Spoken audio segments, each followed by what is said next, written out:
ജോഫിൻ എൻ്റെ അടുത്ത് പ്രീസ്റ്റിൽ അഭിനയിച്ചു, അതൊരു വൻ ഹിറ്റായി തീർന്നു. ആ പ്രീസ്റ്റിന്റെ സമയത്ത് തന്നെ ജോഫിനെയും ഈ ആന്റോയും അല്ലെങ്കിൽ വേണു കുന്നപ്പള്ളിയൊക്കെ അടുപ്പിച്ചതിന്റെ ഒരു കാര്യം ജോഫിന്റെ കഴിവ് മാത്രമല്ല, വിനയമുള്ള വളരെ ലാളിത്യമുള്ള ഒരു ചെറുപ്പക്കാരൻ. നമുക്ക് സെറ്റിൽ വർക്ക് ചെയ്യുമ്പോൾ നമ്മളോട് സംസാരിക്കുമ്പോൾ നമുക്ക് സ്നേഹം, ബഹുമാനം തരുന്നതിനപ്പുറം സ്നേഹത്തോടു കൂടി പെരുമാറുക, അത് പ്രീസ്റ്റിൽ ഞാൻ അനുഭവിച്ചു. അതിനുശേഷം ഇതിന്റെ കഥ വന്ന് പറഞ്ഞപ്പോൾ ഈ രമേശ് സൂചിപ്പിച്ചതുപോലെ ആ കഥയ്ക്ക് ഇത്രയും സാധ്യതകളുണ്ടെന്ന് മനസ്സിലാക്കിയത് സിനിമ കണ്ടപ്പോഴാണ്. ഞാൻ 2 പ്രാവശ്യം സിനിമ കണ്ടു. ഒന്ന് തിരുവനന്തപുരത്ത് ഫസ്റ്റ് ഡേ കണ്ടു, പിന്നെ അതിനുശേഷം ചെന്നൈയിൽ എൻ്റെ കുട്ടികളെല്ലാം കൂടെ ചേർന്ന് ഞങ്ങൾ ഈ പൊങ്കൽ അവധിക്ക് ഞങ്ങൾ അവിടെ പോയിരുന്നു. അപ്പോൾ എൻ്റെ സകുടുംബം ഞങ്ങൾ എല്ലാവരും കണ്ട് അവർക്കും എല്ലാവർക്കും വളരെയധികം ഇഷ്ടപ്പെട്ട ഒരു സിനിമ. അപ്പോൾ 2 പ്രാവശ്യം, അടുത്ത കാലത്ത് ഒരു സിനിമയും ഞാൻ 2 പ്രാവശ്യം കണ്ടിട്ടില്ല. വീണ്ടും ഞാൻ കാണാൻ ഉള്ള അവസരവും ഭാഗ്യം എനിക്കുണ്ടായി. അത് കുടുംബാംഗങ്ങളോടൊപ്പം ഇരുന്ന് കാണാനുള്ള ഭാഗ്യം എനിക്കുണ്ടായി. സോഷ്യൽ മീഡിയയിൽ ഈ സിനിമ നിറഞ്ഞു നിൽക്കുന്നതിൽ നിങ്ങൾ വഹിക്കുന്ന പങ്ക് വളരെ വലുതാണ്. നമ്മുടെ പല ഇവൻറ്റ്സുകളും ഇപ്പോൾ നടന്നു. എല്ലാ ഇവൻറ്റ്സിലും നിങ്ങൾ വരികയും കവർ ചെയ്യുകയും ഒക്കെ ചെയ്തു. നിങ്ങളുടെ ഒരു സഹപ്രവർത്തനമായിരുന്നു ഞാൻ കഴിഞ്ഞ എല്ലാവർക്കും അറിയുന്നതാണ്.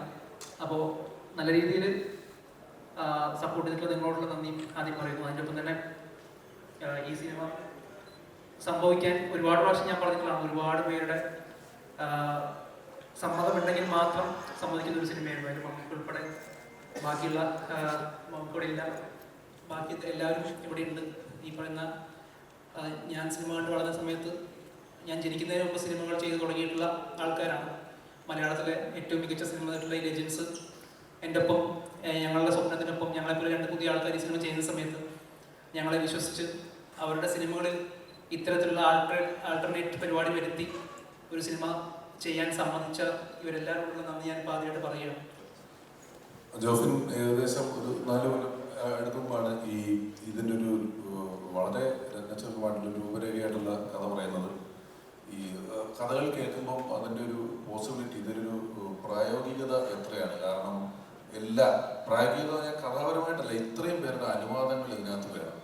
ജോഫിൻ വലിയ ഒരു വെല്ലുവിളിയായിട്ട് ഞാൻ പറഞ്ഞത് സിനിമ ചെയ്ത് തീർക്കലല്ല, ഈ സിനിമകളെല്ലാം ആളുകൾക്ക്, നിങ്ങളൊക്കെ ചെയ്തിട്ടുള്ള എല്ലാ സിനിമകളും ആളുകൾക്ക് വളരെ പ്രിയപ്പെട്ടതാണ്.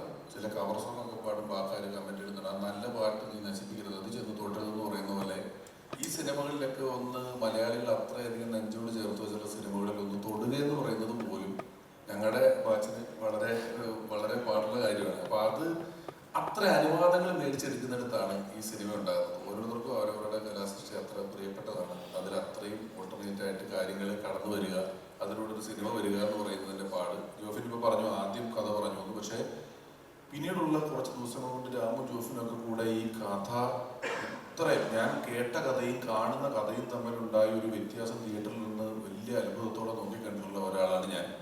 അതിൽ മമ്മൂട്ടി ചേട്ടൻ എന്ന് പറയുന്ന അതിൻ്റെ ലാസ്റ്റ് ഡയലോഗ് നമുക്ക് പറയുമ്പോഴും അവിടെ ഉണ്ടായിരുന്നു ഞാൻ.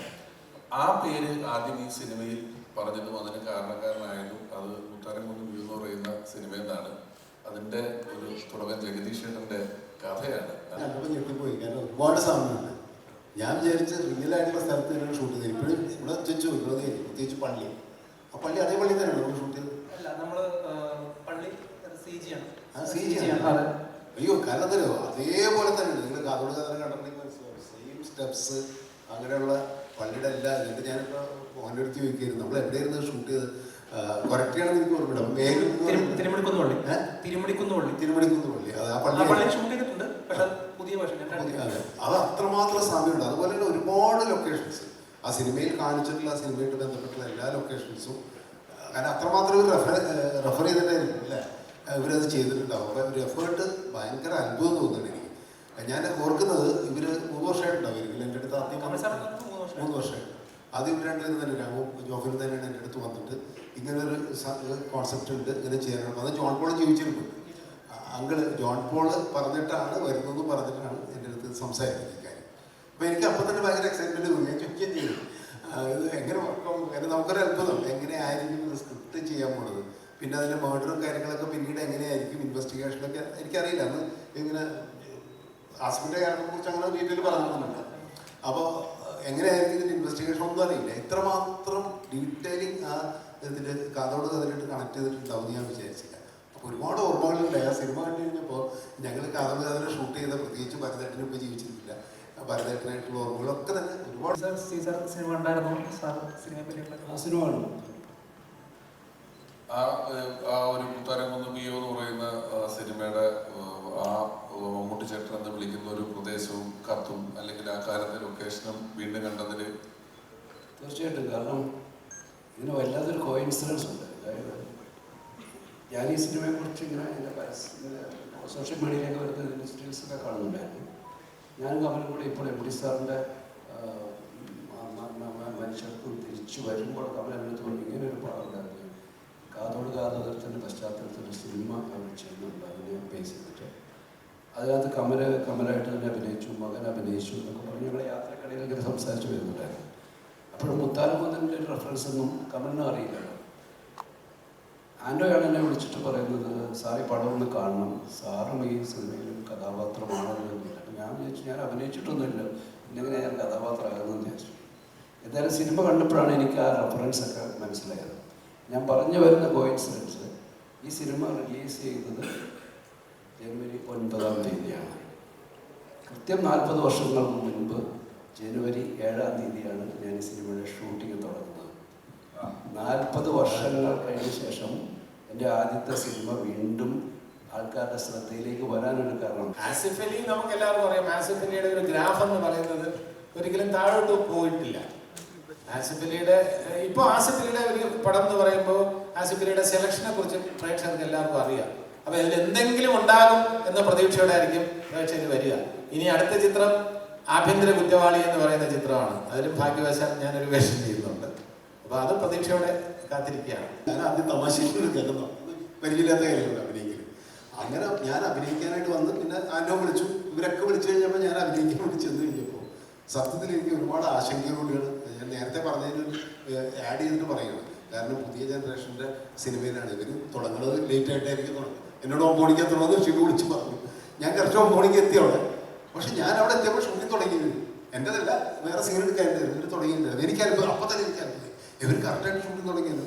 അപ്പോൾ നമ്മൾ കേട്ട കഥകളൊക്കെ വെറുതെയാണ്, ഇവർ കറക്റ്റായിട്ട് സമയത്തിൽ ചെയ്തു. പിന്നെ എൻ്റെ ആശങ്ക എന്ന് വെച്ച് കഴിഞ്ഞാൽ നമ്മൾ സിനിമ ചെയ്യുമ്പോൾ ഇപ്പം ഞാൻ ഡയറക്ടർ കുറേ പടം ചെയ്തിട്ടുള്ളതാണ്. അപ്പോൾ എന്നെ വെച്ച് അഭിനയിപ്പിക്കാൻ വേണ്ടി ഒരു ക്യാമറ ചെയ്യുമ്പോൾ എന്തായിരിക്കും വരുന്നത്, ഇതെനിക്ക് ഭയങ്കര ഇതുണ്ടായിരുന്നു, ഒരു ആകാംക്ഷ ഉണ്ടായിരുന്നു, എങ്ങനെയായിരിക്കും നമ്മൾ ഡീൽ ചെയ്യാറുള്ളത്. പക്ഷെ ആദ്യം എൻ്റെ അടുത്ത് ഇങ്ങനെ സീനൊക്കെ പറഞ്ഞു തന്നു, ഡയലോഗ്സ് എല്ലാം പറഞ്ഞിട്ട് എൻ്റെ അടുത്ത് ചോദിച്ചു, സാർ നമുക്ക് തുടങ്ങാൻ പറഞ്ഞു.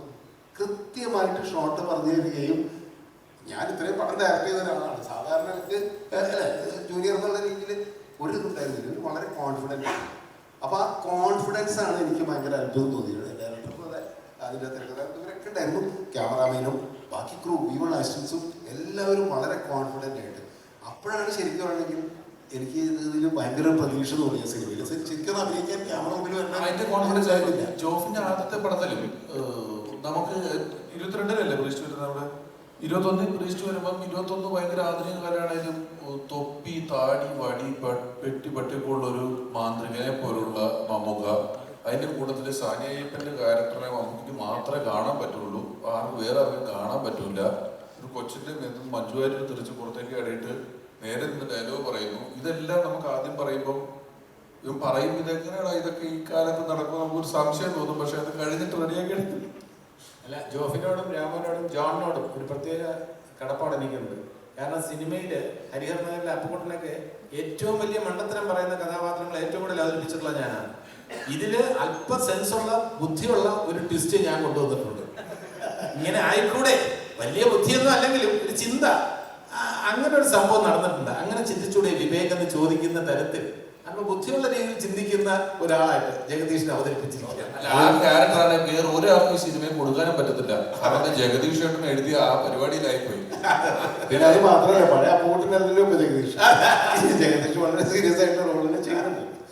അപ്പൊ അതുകൊണ്ട് കാരണം എല്ലാ സിനിമയ്ക്കും ഇപ്പൊ സെക്കൻഡ് പാർട്ടിന്റെ ഒരു ട്രെയിലർ കാണിച്ചിട്ട് നിർത്തും എന്ന് പറഞ്ഞ പോലെ ഏതാണ്ട് 10 മിനിറ്റ് മുമ്പ് ജോഫിൻ നന്ദി പറഞ്ഞ് അവസാനിപ്പിച്ച ശേഷം ഞങ്ങൾ സെക്കൻഡ് പാർട്ടിന്റെ ചോദ്യം ചോദിച്ച് നിങ്ങളോടുള്ള നന്ദി ഈ അവസരത്തിൽ അറിയിക്കുന്നു. Thank you.